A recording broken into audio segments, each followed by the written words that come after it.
cuidado, se contém aí pra não parecer, não, ó, não pode fazer isso, não pode se emocionar pra frente, se emociona assim, ó. Se ela for um pedacinho, depois a gente... Não, eu quero que ela se emocione assim.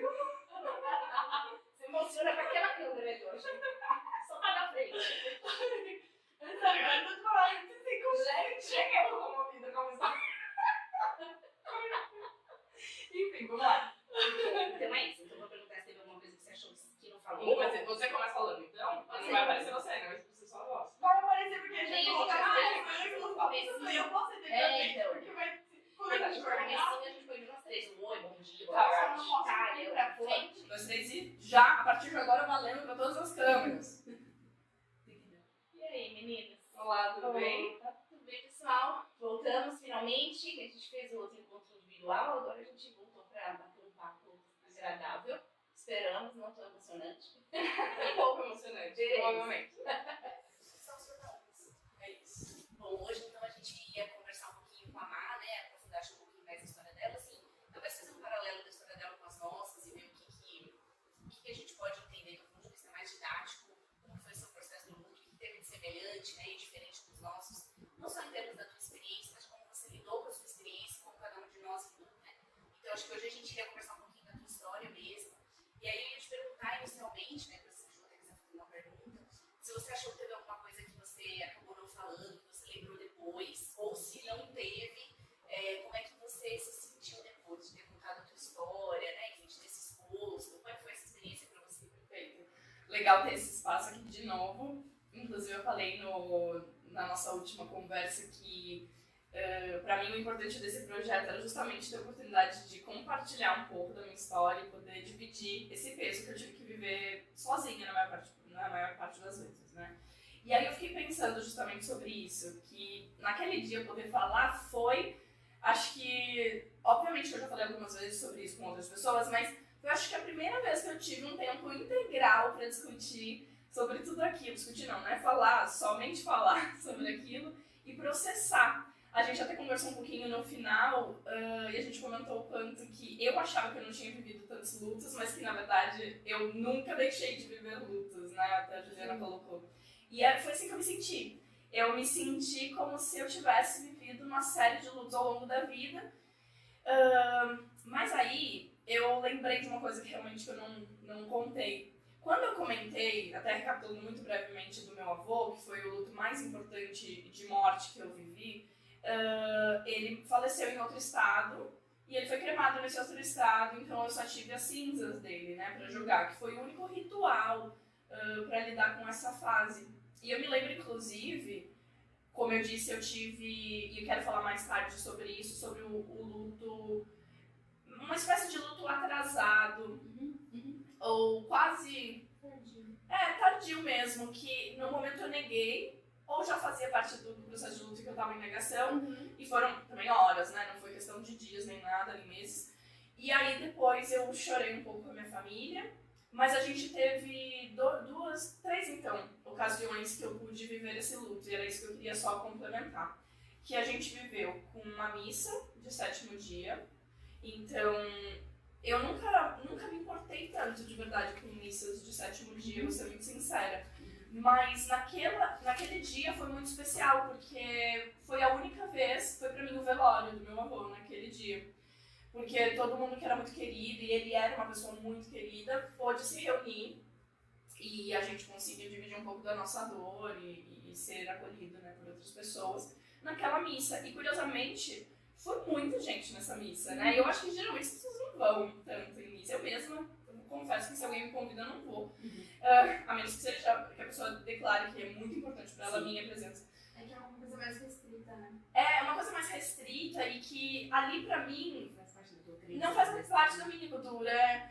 E eu me conectaria de uma outra maneira. Mas naquela, eu acho que justamente porque não teve um velório, então eu percebo que não foi só pra mim que aquilo ficou inacabado, mal resolvido.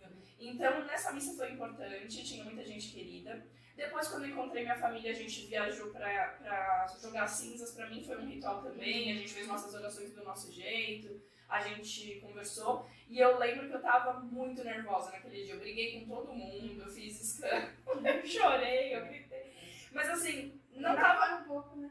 Oi? Depois pra fora um pouco. Se Pus pra fora, mas eu não tava expressando sobre o meu avô. Eu tava uma pessoa irritadiça naquele dia. Como uma adolescente, eu não era mais adolescente, mas eu tava me comportando como uma adolescente que não sabe expressar exatamente sua raiva e fica agressivo. Sim. Eu lembro que eu briguei com a minha mãe, que eu achei que ela tava dirigindo imprudentemente. Foi uma cena feia. Mas aí depois eu me dei conta que eu tava com uma dor muito grande, que aquele dia eu tava me sentindo muito sozinha, mesmo estando com eles. E aí qualquer desentendimento pra mim foi como se, mais uma vez, eu não estou sendo incompreendida. E aí ter jogado as cinzas do meu avô foi um ato importante pra mim. E depois, o que aconteceu, se eu não me engano, depois de uns 3 meses, faleceu uma outra pessoa que não é da minha família direta. E eu fui nesse velório, eu fui nesse enterro, eu fui no velório. E foi um velório longo, num cemitério muito bonito. Eu vivi aquela despedida muito intensamente. Eu tenho certeza que eu estava vivendo a do meu avô, porque eu pensei, puxa, e aqui estou eu, num cemitério, vou assistir um enterro, vou assistir um velório. E aí me comovi com aquele luto das outras pessoas. E aí, naquele dia eu senti, foi hoje que eu de verdade me despedi. E o que me fez pensar muito sobre a importância de alguns rituais. Não é para todo mundo, não deve ser em todas as culturas e religiões, mas algum ritual da maneira que fizer sentido para cada um me parece muito importante. Senão parece que a gente simplesmente ignorou aquela situação. Eu acho que o ritual ele é importante, eu ia falar isso, né? Você estava comentando, como um encerramento, independente dele ser religioso ou não. Isso, Porque ele pode ser um ritual religioso, e o ritual religioso que a gente mais tem no Brasil é o cristão, seja evangélico, católico ou espírita, ele é cristão.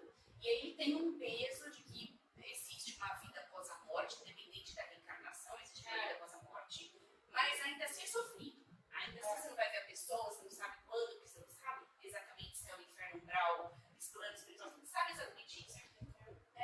E nas religiões ocidentais, às vezes é diferente, às vezes é uma celebração de felicidade e a morte é o nascimento. Você voltou para a terra, você está aqui de novo e você vai passar pelas dores, mas vir embora é uma alegria. Então, independente de ser um ritual religioso, que eu acho que tem as suas peculiaridades, particularidades, esse ritual de encerramento é importante. E tem muita gente que às vezes não vivencia isso. Foi o que a gente falou, até nos primeiros vídeos, de repente, um familiar que morreu no hospital e a pessoa estava trabalhando não pôde ver, ou na tua situação foi um exemplo clássico. E na pandemia, quantas pessoas não faleceram e não tiveram esse ritual, esse encerramento?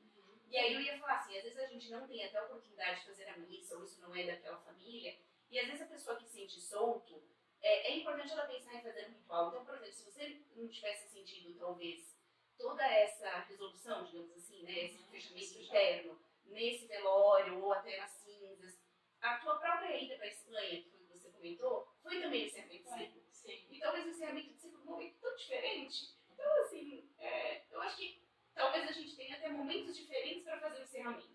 Porque daí a gente encerra uma etapa até do luto, e aí depois a gente vai encerrar com uma leveza, com aquela dor da saudade, com a dor de olhar e falar assim, nossa, que história bonita, como que eu tô me conectando de volta com essa pessoa, numa situação totalmente diferente, porque não é aquela dor do você não estar mais aqui, mas olha o que você deixou pra mim.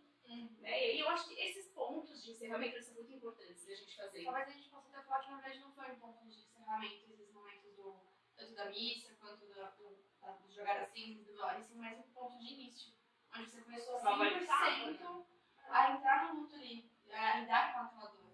E que na verdade essa ideia de fim é aquilo que a gente até comentou uma outra vez, acho que na live, inclusive, do fim e do começo ser a mesma coisa, uma coisa termina para que outra comece, né? Sim. E uma fase da um vida. ciclo, talvez só, né? Assim, Sim. É o encerramento desse ciclo, né? Sim, e realmente, eu tinha muitos planos até, né, pensando como seria a minha vida depois que meu avô partisse, porque querendo ou não, ele exigia algum cuidado, a gente ficava bastante presa em casa e tal, então tinha também coisas que eu queria me desenvolver, eu queria sair de casa, eu queria casar, eu queria fazer outras coisas, mas curiosamente quando ele foi, eu não fui viver uma vida que não tinha nada a ver com essa história, parece que eu fui justamente resgatar tudo isso e confesso até hoje que é um processo em andamento.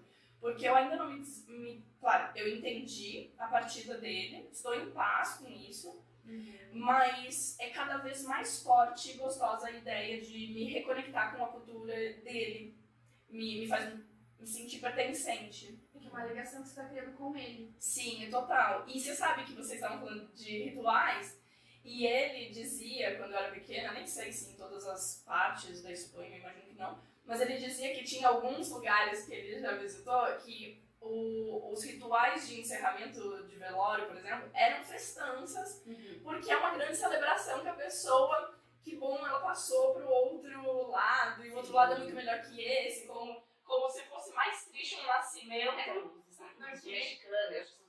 Também tem o Dia dos Mortos. Não chegava a ser nesse nível. Mas eu acho que é no raciocínio, né? Mesma ideia. Ele disse, inclusive, que tinha algum cemitério que eu tô pra descobrir onde é isso, que tem nas lápides piadas, porque a ideia não é ninguém ir pro cemitério pra chorar, é pra rir. Então, porque aquela pessoa viveu, ela passou por isso e agora ela tá indo pra uma outra etapa, vai. Então é muito interessante também a gente entender que há formas de reagir a isso. Para alguns pode ser um momento de alívio até, ou de alegria, missão cumprida. Para outros é o fim do mundo. Então, e tudo bem tudo isso, contanto que a gente elabore de forma saudável. E aí, um último comentário que eu lembrei, que vocês duas falaram sobre borboletas, né?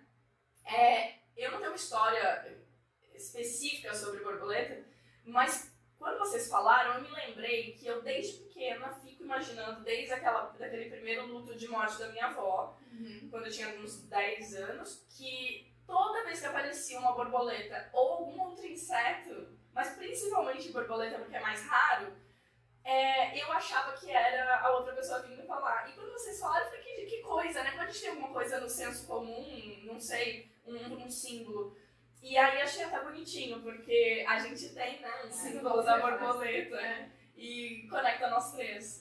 Naturalmente a gente acabou colocando as três concordadas e ficou, né? E agora eu vi que temos 3 borboletas e uma principal, talvez cada uma de nós e a outra, Coletivo, né? Que é quando as lágrimas se transformam, né, e a gente pode... A gente pensou em um significado, mas tem mais de um. Tem muitos. E é isso, gente, o que vocês querem me perguntar? Eu ia fazer um comentário antes da Júlia, não sei se a gente ia ter 2 comentários mais pra falar, mas ainda falando dessa questão das crenças, que eu acho que foi um ponto daí que a gente, né, acabou naturalmente caminhando, eu anotei uma coisa quando você falou que me chamou a atenção e que de certa forma eu também tive, e que eu acho que muita gente passa por isso, né? Então, do mesmo jeito que às vezes a gente precisa de um encerramento religioso, né, um fechamento religioso, né, do ciclo, ritual religioso, muitas pessoas às vezes elas passam nesse momento a se questionar sobre as suas crenças, seja ela qual for, mas às vezes aquela crença que você teve por muitos anos não cabe, não faz mais sentido, porque às vezes para aquela pessoa que se foi, ela era muito importante, aí você não quer se conectar com aquilo, ou porque daí você tem uma esperança de entender essa pessoa, se você vai encontrar essa pessoa no momento do bom dia, e aí você vai buscar uma explicação de uma outra forma, ou porque você quer ver com alegria e a tua religião não vê como isso necessariamente, ou ao contrário, eu tô tão triste, eu quero ficar alegre. N situações. Mas aí você comentou uma coisa que me chamou a atenção, que você falou que a sua mãe sempre foi espírita e que daí você teve um certo medo de se aproximar do espiritismo, que você tinha medo de ver ou medo de entender. E talvez naquele momento, aquela crença, aquele contexto, não foi saudável para você, ele não fez sentido. E aí às vezes a gente também tem que tomar cuidado, a gente não impor crenças, porque às vezes a gente vai tentar confortar com o que a gente vê, como a gente acha, e a gente acaba fazendo uma coisa que pode machucar o próximo, que está passando por um luto em tabela que a gente está vivendo, né? E aí quando você falou isso, eu lembrei também de uma pequena situação, que foi quando a Carol faleceu, né? Quando a gente estava no auge do luto, bem no começo. Como eu comentei, a gente sempre foi criado no espiritismo, sempre foi muito próximo, e a gente teve muitos amigos espíritas que nesse momento se aproximaram, mas muito no contexto assim, mas vocês combinaram isso antes de vir? Porque a crença é que está programada. Já sabia? Por que você está sofrendo? Por que você está chorando? Vocês não precisam sofrer, vocês vão se encontrar um dia, vocês já sabem isso. Sim, fato. Mas é isso. Mas naquele momento não é o que você precisa ouvir, não é o que você quer ouvir. E aí eu tive, nesse mesmo momento, nessa mesma fase, 2 ou 3 pessoas evangélicas, que são religiosas que eu não sou muito próxima de convivência, que nesse momento passaram no meu telefone, ligaram para mim e para minha mãe e falaram assim, olha, a gente queria fazer uma prece com você no telefone, podemos? E a pessoa fez a prece e não teve proselitismo, não teve assim, vem pra minha igreja, Jesus vai te salvar, não teve nenhum contexto do tipo assim, olha, a gente quer que você entre porque a tua dor vai amenizar a minha religião. Não, foi uma empatia do tipo, a minha crença pode te ajudar dessa outra forma, é isso que eu vou fazer. Extremamente acolhedor. E E aí, exatamente, esse é um ponto em que eu poderia ter ficado frustrada, chateada com a minha crença, mas eu reverti de uma outra forma, porque eu entendi que aquilo eram aquelas pessoas que não estavam tendo empatia pela minha situação. Mas a gente passa por esses momentos também de... Não precisa de nem empatia, mas elas não estavam conseguindo lidar com a dor. É aquela ideia, né, de a pessoa quer acabar logo com o sofrimento porque é desconfortável, então não, imagina, mas... Ela não estava conseguindo lidar com a dor de ver você naquela situação. A gente ouve isso também, né? Mas você é psicóloga, por que você tá sofrendo com isso? Ah, porque eu sou humana e aí eu sou... Sim. Entende? Porque a gente ter um conhecimento, a gente até falou isso um outro dia, ter um conhecimento racional sobre aquilo não impede a gente de sentir, e que bom, né? Outro tabu, não posso sentir, sentir é muito saudável. Sim. E tem uma beleza em sentir, me gera emoções, me gera reflexões, me gera conexões, me faz me transformar, me faz mudar. Imagina, o tanto que eu senti na perda do meu avô, me fez refletir sobre um monte de coisa, um monte de condutas. Inclusive, depois comecei a trabalhar com idosos. E eu, uma pessoa que estava mais impaciente com idosos, porque eu convivia com um, e tinha bastante parte de responsabilidade no cuidado dele, aí fui trabalhar com idosos com uma certa leveza, sabe? Santo de casa não faz milagre, mas eu posso me reconectar com isso. Então, esse sofrimento, ele não é uma tortura, ele é transformador e foi muito importante. Então, estou bastante em paz hoje com isso, mas não muda o fato de que a gente sente muitas saudades, né? Vou te cortar um pouquinho, porque a minha pergunta é exatamente essa, né? Como que você conseguiu lidar depois com o luto? Porque tanto no meu vídeo quanto no da Ju, a gente vai falar sobre as nossas vivências, a gente citou algumas coisas de como a gente lidou com essa forma do luto, né? O que a gente brigou de simplificar.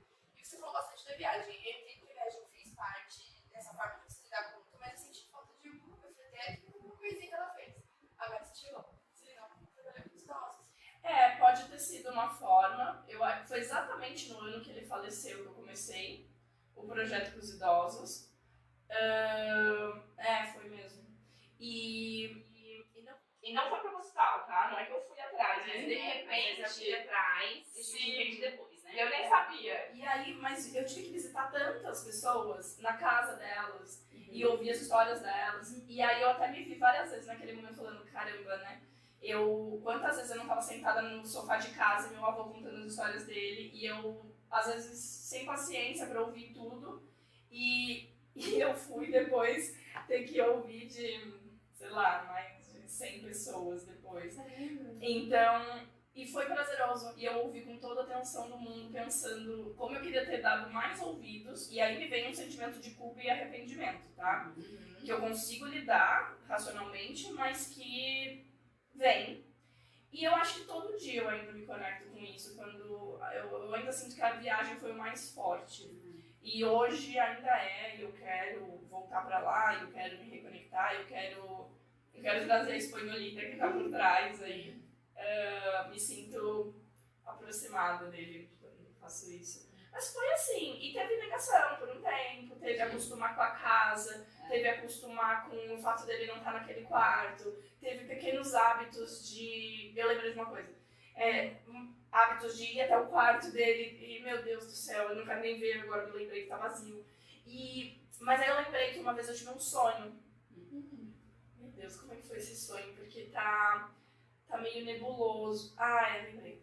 Eu tava na minha casa da minha mãe, tinha a mesa da cozinha, estaria sentada aqui, encostada na parede. Tem um corredor que dá pro quarto dele, mas também tem uma porta aqui que dá pro quintal. E o quintal tem a janela do quarto dele. Então muitas vezes eu tava sentada aqui, tomando um café da manhã ou qualquer coisa, eu via ele pela janela. E ele levantava, às vezes ali se apoiava na janela, vinha me ver e vinha até aqui. E um dia, talvez meses depois do falecimento dele, eu me vi sentada comendo e vi ele por ali. Só que no sonho eu tinha consciência de que ele não deveria estar aqui. Eu não cheguei a ter medo, mas sim, aquele leve susto, o vi, e ele veio, e eu, vô, você faleceu. E eu tava meio assim, tipo, porque eu acho que eu até falei no dia pra vocês, que a primeira coisa que eu senti quando eu me dei conta que ele foi embora foi como é que ele se sentiu morrendo. Será que ele se sentiu sozinho? Será que ele teve medo? Será que ele tá preocupado, chateado, porque ele não queria morrer? E aí aí na hora eu fiquei assim, eu tenho que falar pra ele. E na minha crença mais espiritual, espírita, eu pensei que naquele sonho talvez eu tenha dado a consciência ali pra ele de você se foi, tá tudo bem, não sei o que, e ele meio pareceu assustado com aquilo. Eu não me lembro se a gente teve um abraço, mas sabe, é que no sonho tudo não é tão palpável, mas é como se eu tivesse tido esse abraço, essa despedida mental, telepática ali, né? E aí eu acordei meio... né? Ou também pode ter sido uma produção minha, dos meus medos, da minha preocupação dele ter... como que ele processou a morte, né? Se aqui tem essa consciência dessa maneira, não sei. Então teve isso também. Mas é isso. Mas é importante que você consiga se despedir. Porque nesse tempo Sim, eu sinto que sim. E falei, você entendeu? Tá tudo bem, então tá bom. Mas duas coisas que eu anotei aqui pra gente só comentar um pouquinho na história que você falou, que eu tinha puxar um pouquinho de novo depois, né, do muito atrasado. Uma coisa que eu fiquei pensando quando você falou, né, você falou assim, não é que eu nego o luto, é que ele demora pra cair a ficha pra mim, né, que pra mim é mais atrasado. Com tudo que você foi contando, quando eu escutei aquilo, pra mim soou muito aquela fábula da infância que a gente escuta uma criança, do Pedro Lobo. Que o Pedro chega sempre na cidade falando assim, o lobo tá vindo, o lobo tá vindo, o lobo tá vindo, e todo mundo corre, fica com medo, todo mundo corre, fica com medo. E não, ninguém mais acredita. E na hora que vem é um desespero. Eu fiquei muito pensando isso, porque você viveu tanto no antecipatório, que às vezes pode ser um reflexo disso, assim, na hora que vem de verdade, você fala, será que é isso? É sério isso? É verdade. Pode ser um reflexo da própria construção de uma nossa história pra você, né? Pra mim, remeteu muito, assim, que demora pra acreditar que, nossa, e aí às vezes é assim, poxa, então, mas eu tive tantos medos antes daqui, então era só isso, e não tô minimizando a tua dor. Nessa hora a gente olha e fala, puxa, às vezes a gente sofre tanto de antecipação com alguma coisa, e quando a coisa vem, não é tanto quanto a gente pensou. Isso, tem uma coisa que a gente faz por trás, né? E também tem a questão que ela já viveu tudo isso. Ela já passou pela dor. É como se eu já tivesse processado, né? Já tá lidando. Então eu tô familiarizada com isso. É verdade. E você tem razão também que todos os nossos medos geralmente são muito maiores do que a realidade. Mas é interessante esse ponto. Eu acho que é bem isso que aconteceu. E você sabe que esses dias, conversando com algumas amigas, a gente tava falando sobre TDAH, e eu não tenho exatamente, mas me identifico com alguns traços do TDAH. E ela estava falando que, inclusive, pessoas com TDAH têm uma dificuldade, podem ter, né, não é uma regra geral, para lidar com o luto. Por exemplo, ter esse luto atrasado ou ausente. O luto ausente é quando você não sente, não vive ele. O atrasado, você acaba vivendo ele, mas, por exemplo, ou não consegue porque você está tarefado, ou você foge da situação, vai viver outra coisa, ou está com muito trabalho. Você tem outra coisa na frente. Isso, então... mas no caso do TDAH é uma coisa como se fosse processando depois de meses e aí em algum momento, plim, caramba. E eu tenho muito isso, desde pequena. Passar meses, aí um dia eu transbordo. Inclusive, uma outra coisa que eu lembrei foi que em 2019, eu acho, faleceu um colega de escola. E eu não tinha mais contato com ele, de fato, assim, essas coisas de Instagram, uma vez ou outra você reage a alguma coisa, mas era uma pessoa que estudou há alguns anos com todo mundo da escola, assim, uma galera, né, estudou junto, e ele teve um câncer, acho que de pescoço, boca, e foi agravando, ele foi fazendo tratamento, então eu já sabia que ele estava doente há um tempo, até conversei com ele sobre isso uma vez, por internet. E aí, um dia, uma colega me liga e fala, ele faleceu. Nossa, naquela vez, eu tava no banho quando eu soube, e eu tive uma reação imediata. Foi a primeira vez. Eu, não acredito, meu Deus, não sei o quê. E já tive uma reação que eu nunca tive. Porque eu sempre fico apática, meio processando. Mesmo assim, eu tive um retardamento do processo inteiro. Porque naquele mesmo dia, eu saí do banho, minha mãe e tal, ele já tinha saído do velório. E aí eles iam pro crematório. E aí eu participei do velório que tem no crematório. Nossa, fiquei muito triste. Eu fiquei arrasada. Porque você perdeu uma pessoa, mesmo que não fosse tão próxima mais naquele momento, mas que tem exatamente a sua idade. Aí, adivinhem. Um novo luto antecipatório. Quem será o meu? Será que o jovem? Exato, pra viciada em lutos antecipatórios e levemente hipocondríaca, como já também hereditário aqui do avô. Eu já pensei, aí cada coisa que eu sinto é com certeza um demônio agora e é terminal, não tem chance nenhuma. E aí gente, mas não foi só por isso, tá? Eu realmente senti muito, foi muito doloroso. Sim. E eu confesso que aí, de novo, passaram-se 6 meses, eu não tô acreditando que ele... Aí mais um ano, eu juro, eu fico um período de 6 a 2 anos tendo repentes de isso aconteceu mesmo. E aí eu fico me torturando. E é engraçado que minha cabeça faz um negócio assim. Eu fico me chocando pra entender, tipo, morreu, acabou, não existe. Porque eu não, é quase como se eu não compreendesse. Eu acho que você tá viciada no botão testemunho. Daí quando não tá acontecendo nenhum telefonema pra fazer balagem, você cutuca a ferida e fala, deixa eu pegar alguma coisa. Não, pode ser, mas é curioso.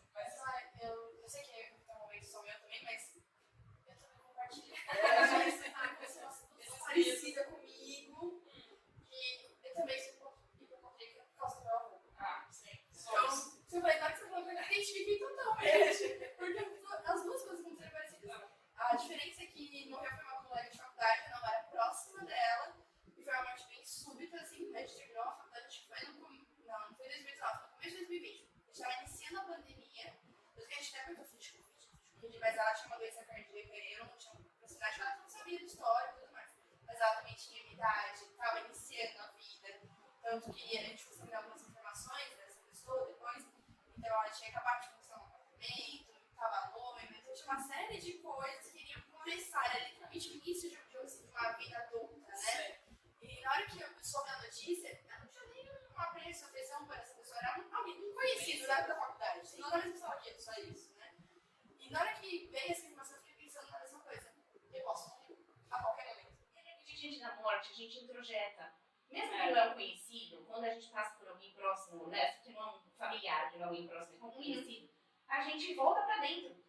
Pro familiar nosso, para um momento nosso, é isso. Porque a morte está o tempo inteiro em ligação com a gente durante a vida. Porque é um fato que ninguém, você pode querer compreender, dar explicações, motivações e formas de encarar, mas é um fato que está ali presente, a gente vai viver e conviver com isso o tempo inteiro.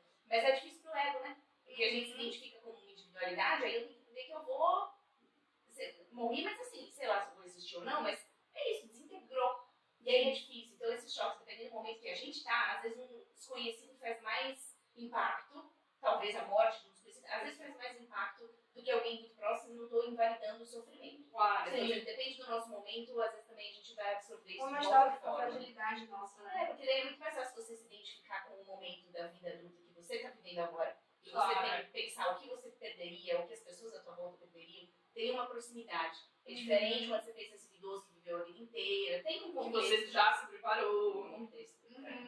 É, isso mesmo. Não, e fora que a gente, não acho também que é um ato egoísta de eu pensar, meu Deus, eu vou morrer, mas é uma pessoa que acabou de morrer. Sim. É que a gente vai buscar dentro de nós Sim. uma coisa ali dentro que faça sentido, que a gente possa ter empatia pra entender aquela situação.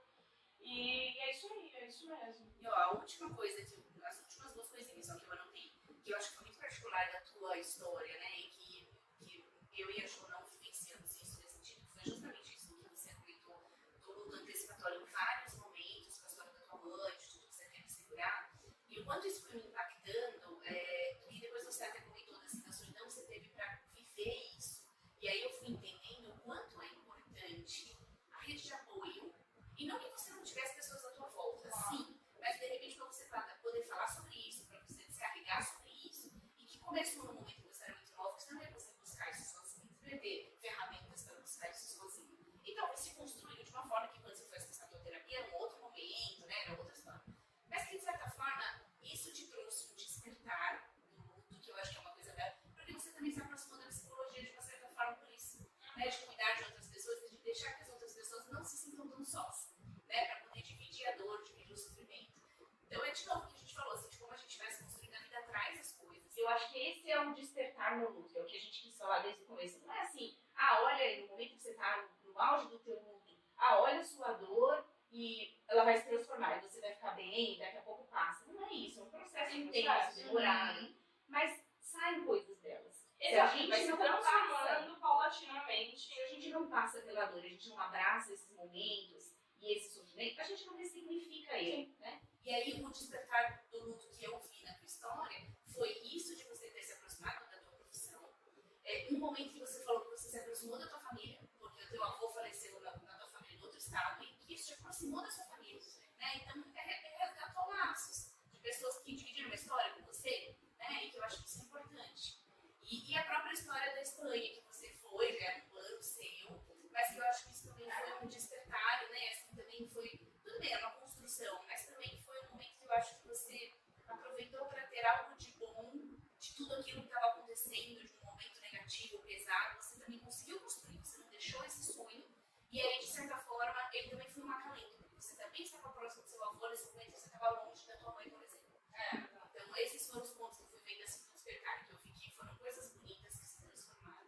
Mas eu acho que vale essa reflexão da rede de apoio, tá? Não sei se você queria comentar uma coisa sobre isso, como é que você construiu isso depois, assim. Porque eu acho que isso também é uma coisa que muita gente passa. Muita gente, às vezes, quer viver um mundo sozinho, não quer compartilhar, e ok, não tem nada de errado com isso, estamos aqui em ter um momento patológico. Mas para muita gente que precisa, como que a gente pode buscar, como que a gente pode, o que você fazer que de repente fazer você sentir menos solitário, né, nesses momentos todos? Eu não sei se eu acho super importante, eu acho que é isso que faria toda a diferença, a rede de apoio. Mas eu não sinto que mudou muito, como você disse bem pontualmente, uma reaproximação momentânea ali, no momento das cinzas com a minha família, uma situação bem íntima, que isso eu nunca tinha vivido, isso foi especial, e hoje eu tenho vontade de me aproximar também um pouco mais deles. Mas, de verdade, não teve um movimento, assim, de rede, mas eu acho que é justamente que nem vocês falaram. Talvez porque eu perdi o meu avô. Todo mundo perde avô, avó, eles vão embora, então não comove tanto. Se fosse uma coisa, como por exemplo, todo mundo da escola se reuniu naquele dia que aquela pessoa faleceu. Ali a gente vê uma rede de apoio sendo construída porque todo mundo se mobilizou. Eu não tive exatamente isso, mas não vou também fazer nenhum drama sobre isso, porque foi o quanto dava. Eu senti essa rede de apoio também, novamente momentânea, no dia da missa, que vieram vizinhos e vieram pessoas que conviveram com meu avô. Ali foi gostoso, mas é momentâneo. Eu tenho, claro, minhas colegas mais próximas com quem eu falo um pouco sobre isso, e aí talvez algo pra gente ir discutindo posteriormente sobre como a rede de apoio às vezes ajuda e às vezes não, como você mesma disse sobre a religião. Então, claro que você fala que tá triste porque você perdeu seu avô, mas eu também quando perdi fulano, e eu com a minha avó, com o meu avô, não sei o quê. E claro, um comentário ou outro, a gente até se identifica e se une, mas tem outros, no momento, é diferente da gente agora, que isso tá no passado, elaborado. Na hora que aconteceu, desculpa, de verdade, eu não quero saber sobre a vez que você... Pelo menos eu, né? Algumas pessoas gostam. Eu acho que tem um limite aí, um certo limite, porque você sabe que o mundo assim, não, eu senti uma dor parecida, então eu tô aqui com você, então eu sei o que você tá sentindo, então mostrar uma certa empatia um pouco mais profunda entre nós, né? Mostrar, tipo, olha, eu sei essa dor porque eu já senti na minha pele. Mas eu acho que não tem espaço pra pessoa ficar falando devagar a respeito daquela dor. Exatamente, naquele momento não é hora de me falar isso. Porque ele gera cobrança. Isso, porque senão gera cobrança. Não, peraí, eu tenho que logo fazer isso que você fez porque funcionou pra você. Então eu não tô sendo boa o suficiente aqui resolvendo porque você superou rápido. Ou de repente, nossa, você sofreu muito e por anos. Será que a minha dor não vai passar? Assim, eu não consigo ver o que me ajuda. Me ajuda, tipo, eu entendo o que você tá passando. Tô aqui se você precisar. Sim. É suficiente naquele momento. Mais que isso, depois você me conta do seu luto. Eu acho que completamente detalhadamente seria só um segundo momento. Quando eu tivesse uma abertura pra isso, porque depende das pessoas. Tem gente que realmente, como você comentou, pra você não faria sentido. Talvez pra mim, no meu caso, se alguém chegasse pra mim e falasse assim, olha, deixa eu te contar como foi a minha vivência de luto, eu ia gostar de fazer essa troca, porque a gente tá fazendo aqui agora. Sim, mas talvez não no velório ali, não nesse momento mesmo. Só posterior. Só um pouco posterior, mas eu acho que naquele primeiro momento você pode até comentar, eu já sei como que é essa dor de perder vamos supor, eu perdi seu avô, eu já perdi um avô, eu esqueci de conhecer a dor, mas se você quiser, eu tô aqui. Então, literalmente dar um espaço, uma abertura, usando essa, digamos assim, uma cartada de vamos fazer uma conexão com isso. Isso, e ter uma escuta. Sim, porque, de novo, exatamente. o que me deixa sozinha não é porque não tem pessoas. Existem pessoas, o tempo todo tinham pessoas à minha volta. Mas não pessoas prontas pra me ajudar, ou pra fazer algo, ou pra...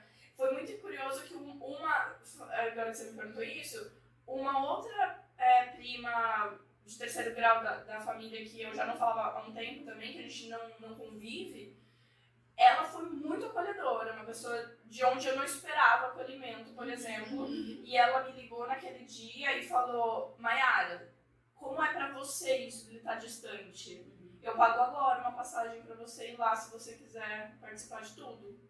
Que coisa difícil, né? Assim, e foi até difícil pra eu decidir, porque o transtorno burocrático ia ser tão grande que provavelmente eu não ia chegar a tempo de todo jeito. E eu acabei não indo. Mas que ato legal, porque ela não tava. Ela falou prático. Você quer? Sim. Eu banco. Se o dinheiro for problema. Né? Não que o dinheiro seja a parte mais importante nessa hora, mas sim, era prático. Porque você não ia nem conseguir pensar nisso. Não é o dinheiro em si, mas é o pensar pra você chegar e comprar uma passagem aérea, burocracia, tudo. Apesar que, detalhe importante, as companhias têm passagens de emergências nesses casos. Ah, mas mesmo sem ter um seguro pra isso? Não, se você tem certas companhias aéreas que você apresentando o atestado, já você consegue antecipar a sua passagem. Ah, tá. Bom, mas isso também seria um outro trâmite. Mas verdade, legal. Vamos saber, de Eu repente. sei que algumas companhias aéreas têm alguns trâmites em relação a isso. Dependendo se você estivesse numa viagem, você já comprou uma passagem, eles conseguem até adiantar você apresentando isso. Ótimo. Eu sei que tem um. Eu não tinha mas mesmo assim, na hora de você comprar, você consegue comprar como uma situação de emergência. Legal. Você consegue comprar antecipada. Pois é, vamos saber disso. Agora. Mas é legal que são dicas, né, que a gente fez. Não, com certeza. E, por exemplo, agora, o que eu fiz foi eu ter um seguro de vida, eu tenho uma assistência funerária. Não sei o que vai acontecer, quando vai acontecer, espero que demore. Quem tiver pra resolver vai ter tudo mais ajeitadinho e programado. Não vai ter que pagar quase nada. Se é que vai ter que pagar. A assistência funerária, o dela não é pagar, porque você já tá pagando. Então. E eu tenho seguro de vida e um monte de coisa. Eu achei que eu ia me sentir confortável, assim. Então eu fui buscando amparo, não só no social, como outros tipos de... É que na verdade você tá mais preocupada com as pessoas como elas vão ver o seu luto. Eu acho que é isso. Sempre me preocupo com o que vai ficar. E acho que para fechar, o meu comentário é, conforme eu fui escutando toda a tua história, eu fiz um paralelo que vai bater nessas duas últimas frases, que foi muito o que você falou assim, né, que o idoso quando morre todo mundo fala, mas você já sabia, idoso é o natural da vida, e o jovem às vezes impacta mais, as pessoas se mobilizam mais à tua volta, né? E aí, eu escutando tudo que você falou, eu acho que eu tive durante a minha vida, né, a minha infância e a adolescência, que foram para mim maravilhosas, muito menos sofrimento de lutos antecipatórios como você teve, por exemplo. E aí, eu diria que talvez para você, todo esse momento, essas fases que você foi vivendo, talvez te trouxeram um sofrimento que eu não tive. E que para mim foi muito diferente, porque muita gente olha e fala assim, mas você perdeu seu irmão, não perdeu o avô. Mas talvez o luto que eu vivi foi menos dolorido por conta de todo o contexto do que você tinha passado na sua história de vida. E a minha história de vida é diferente nesse sentido. E não estou dizendo que o meu luto foi leve, não é isso, mas eu estou dizendo que talvez porque eu não tive tanto esses momentos que já fizeram um sofrimento mais agudo ali, por exemplo, O sofrer por antecipação. Isso, porque eu não tive esses pequenos momentos. Eu tive no ano que a minha mãe faleceu, que foi quando a minha mãe ficou doente. Mas é muito diferente. Aí eu fiquei pensando isso, assim, às vezes as pessoas olham e falam assim, a gente às vezes invalida o sofrimento nesse sentido. É uma pessoa idosa, mas você não sabe se foi quem criou, quem trabalhou, como foi a história de vida da pessoa. É um Então, vínculo, para a gente tomar cuidado, às vezes, com o julgamento que a gente faz. E não é só porque foi uma pessoa nova ou porque foi, sei lá, um acidente ou abrupto que deveria mobilizar mais. Eu acho que é isso. E nisso a gente entende, aprende que ter vivido antecipadamente esses lutos, naquele seu comentário, me fez estar mais familiarizada com a coisa, que eu me choquei menos e até tive um atraso no processamento, mas não necessariamente ajuda, porque a verdade é que eu prolonguei tempo de sofrimento, só que fragmentado. Né? É que a gente não controla 100% isso, mas hoje eu sempre tenho esse pensamento. Eu não vou controlar, vamos ver, dentro do que é possível, porque a frase é muito fácil, na prática não. Não, lógico, mas assim, eu tento muito mesmo praticar uma coisa mais viveu agora e... se acontecer alguma coisa, paciência. Eu vou lidar na hora, eu vou sofrer na hora. Um sofrimento mais pontual como o teu. Quando dá certo isso, maravilhoso. Porque de verdade, não é que eu me preparei. Não é? Apesar de não foi uma escolha, né? É isso, O preparo talvez seria você, por exemplo, vou trabalhar isso aqui em terapia, que pode ser que algum momento aconteça, aí seria um preparo mais saudável. Aí você já de ação, alguma coisa. É igual você tá falando de preparo em relação à sua própria Sim, morte. é, Você é. colocou o seguro de vida, colocou assistência funerária. Esse já é o preparo. Nesse caso seu, não foi uma coisa saudável. Você estava sofrendo. Você estava passando um momento de dor. Eu tava pensando só na parte ruim da coisa. Tudo que ia ser muito sofrido e não de verdade me preparando, porque, bom, claro, me preparei algumas vezes. É uma forma de preparação, mas é uma forma de ser tão saudável. Me fez ficar familiarizado com o assunto, mas de verdade não ameniza a dor. Sim. É isso. Auxilia, mas acho que auxilia talvez a pessoa poder viver o luto de uma forma mais saudável. Sim, mas poder mergulhar mesmo na dor que vai estar ali, viver a dor da saudade e não a dor do ter que resolver tudo sozinho e do ter que, né? Eu acho que é isso, é esse sofrimento daí da gente ter que, como que eu ia pensar na passagem? Sim. Então essas coisas ajudam, essa Isso praticidade. ajuda, conversar sobre o assunto ajuda a gente a Isso, saber aí valores. é. Não necessariamente sofrer todos os dias achando que vai ser hoje. Esse preparo burocrático ele é um apoio para você poder mergulhar nessa dor, para você poder conversar sobre isso. É isso importante. Muito bem. E eu tenho uma última pergunta. Que é uma pergunta chave. Eu acabei. É uma pergunta chave que eu quero fazer pra vocês duas, depois eu vou fazer pra Ju. Eu tava pensando quando a gente fez os vídeos, depois eu fiquei refletindo sobre minha parte também, principalmente. E eu percebi como que eu fui descobrir o que era a morte e como que eu entendi o que era a morte em um certo momento. E eu fiquei pensando como que vocês também fizeram isso. Porque quando a gente fala na clínica, é sempre perguntar com criança, ou pega um pai que quer perguntar como que eu explico a morte para meu filho. Sempre vem essa indagação. E eu queria saber como que você lá conseguiu entender o que era a morte. Quando você percebeu que a morte tem, entre aspas, uma certa finitude ali. Quando na vida, independente desse luto, Independente dos seus lutos, quando você entendeu o que era a morte, e o que você começou a perceber o que era a morte, né? Tô tentando me lembrar se teve alguma... me veio uma coisa na cabeça, eu não sei se cronologicamente isso faz sentido, mas eu já tive muitos peixinhos. Aí eu pensei a mesma coisa. Eu nunca tive muitos animais de estimação, mas na infância a única coisa que minha mãe deixava eu ter era peixe, porque eu tinha alergia a pelo de animal. Eu já tenho um cachorro, adoro, esfrego, né? Tudo dá certo, não tem mais alergia. Talvez eu nunca tive, né? Talvez eu nunca tive, não sabia. Às vezes te sensibiliza mesmo. Pode ser. As crianças mais sensíveis. Porque eu tinha assim, pensando bem, lembrei de muitas ocorrências. Mas, então eu tinha peixinho, e eu tive aquele peixe beta, eu tive algum outro, me lembro muito do beta. Eu tive acho que uns 4 do beta. Ele morria muito rápido, gente. Então assim, eu já sabia que existia a finitude. E não só existia a finitude do peixinho, que não foi tão difícil. Eu não me lembro de nenhum acidente traumático, de alguma dificuldade em entender aquilo. Não tem mais, tá bom. Mas vamos lembrar que com 3 anos também não tem mais meu pai em casa. Não tem mais. Então não deixa de ser Claro, ele estava vivo e morando em outro lugar, e me via, me visitava, mas não existia. Então, sim, eu acho que desde tão pequena eu entendi que as coisas mudam. Eu não quero nem falar terminam, acabam. Porque é um ponto de vista acabar. Tem coisa que acaba realmente. Bom, tudo se transforma no fim das contas. Porque eu ia dar um exemplo de comida. Comida realmente, comida acabou. Não, ela também se transformou. Então, eu percebi que as coisas se transformavam. Isso nunca foi muito difícil, eu não me lembro. O máximo que eu me lembro foi do falecimento da minha avó, que aí eu fiquei, meu Deus, morreu. Mas eu sempre imaginava que estava ali em espírito. Então eu não de verdade lidava com o fato da finitude. Eu lidava com o fato de, meu Deus, que transformação diferente. Como é que brinca com isso agora, que a pessoa... Então eu não me lembro de verdade. Eu falo muito de finitude hoje, mas como uma teoria que eu entendi.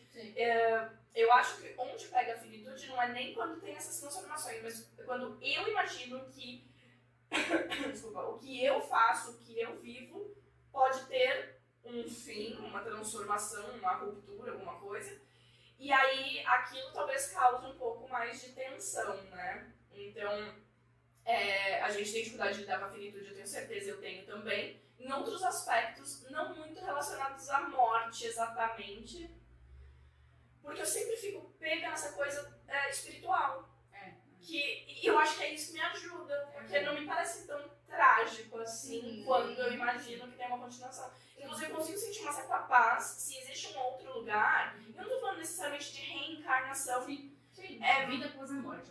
Como a Ju tava falando, né? Acho que pode ser muito confortante. Se eu vim de um lugar, é uma volta a casa. Sim. Então, tá, me parece ok. Então, acho que só isso, porque não tem nenhum marco mais importante sobre esse assunto. É que eu queria realmente entender com vocês aquela piadinha, né? Tipo, olha, não tem aqui mais material. O que a gente vai lidar, né? Porque quando a gente vai crescendo, vai desse nosso desenvolvimento, a gente vai aprendendo que as coisas não têm começo, meio e fim, algumas coisas vão finalizando. Como você comentou, na verdade não um final concreto, né? É uma transformação a maior parte das vezes. Mas para a criança a gente ensina um pouco mais como um fim, né? De certa maneira. E a gente, quando a gente para para pensar no desenvolvimento do nosso ser humano, a gente passa um momento a entender o que é a morte. Mas claro, a gente sabe que criança não sabe muito bem as coisas abstratas. A morte é um conceito extremamente abstrato. Então, para explicar para uma criança é muito difícil. Por isso que eu queria entender como que vocês viveram essa parte dessa explicação, desse momento na vida de vocês. Eu não consigo lembrar de algum momento na minha vida, e nem por histórias contadas pela minha mãe, de eu ter algum comportamento muito de criança. Eu acho que eu, desde muito pequena, falo coisas que nem minha mãe entende porque eu falo, sabe? Então, eu não me lembro de ter essas conversas de eu, assim, mais inocente, infantil, de idade, sem compreender alguma coisa, ela tem que fazer esforço pra me explicar. É muito curioso, e eu acho que isso tem também a ver com a própria espiritualidade. Então, eu não sei, eu acho que eu expliquei mais coisa pra minha mãe do que ela pra mim, desde pequena. E, inclusive, eu tinha alguma, por isso que eu falava que eu tinha medo de ver espíritos. Porque diz minha mãe que em vários momentos falou assim, mas por que aquele médico tá vindo aqui? Aí ela, que médico? Morrer de medo. Eu ficava com medo, minha mãe ficava com medo. Não, a minha mãe não ficava com medo, né? Não tem ninguém ali, Juliane. A minha mãe não ficava com medo, mas ela ficava, caramba, né? E eu não sei se é uma coisa prática, porque essa é a minha história particular, mas uma coisa prática que eu acho que também facilita muito esse processo. Desde muito pequena, minha mãe sempre fez comigo, acho que todo mundo faz um pouco disso, de vamos doar roupa, vamos jogar essa coisa fora, vamos dar um brinquedo. Eu não tenho nenhum problema com jogar coisa fora, ou doar, ou não ter mais aquele objeto. Na criança é uma forma de entender. Exato, porque aquilo se transforma ou acaba pra mim, ou sai da minha visão, eu não interajo mais com aquilo. Tira um físico. E olha, particularmente, eu adoro mudanças. Então, na hora pode dar até um choque, mas eu fico rapidamente emocionada, empolgada por a próxima etapa. Então é isso. Mas acho que a gente pode aprofundar essa questão muito da infância, que foi uma das coisas que você trouxe no teu episódio. A gente vai Sim. Não, mas eu queria entender um pouquinho a ideia de morte. Então, porque se a gente for para pensar, a gente já comentou aqui, né, que o luto aqui que a gente tá falando não é só o luto da morte, a gente tá falando tudo geral. Sim. Mas a gente quando pensa no luto, a gente tá falando sempre de uma morte. Só pode ser uma morte de uma experiência, uma morte de uma relação, é um termo só de uma relação. É uma espécie de uma morte mesmo, né? E a ideia de morte, como eu comentei, é muito abstrata. Então, quando a gente para pensar no nosso desenvolvimento, eu acho que essa ideia, essa concepção, é uma visão muito particular, mas a gente nunca conclua. A gente está sempre acrescentando um pontinho nela. Né? Então, por exemplo, hoje eu talvez veja a morte de uma forma diferente do que eu via 2 anos atrás. E que eu vejo quando eu era criança. Então, essa ideia, pra mim, ficou muito marcada na história de vocês duas, porque eu não entendi em que momento vocês entenderam que era a morte. Eu fiquei com essa pulguinha atrás da frente dos perguntas. Falaremos mais. Obrigada. Obrigada, então, por ter Obrigada. esse exposto, compartilhado. Muito obrigada, meninas. Até mais, pessoal.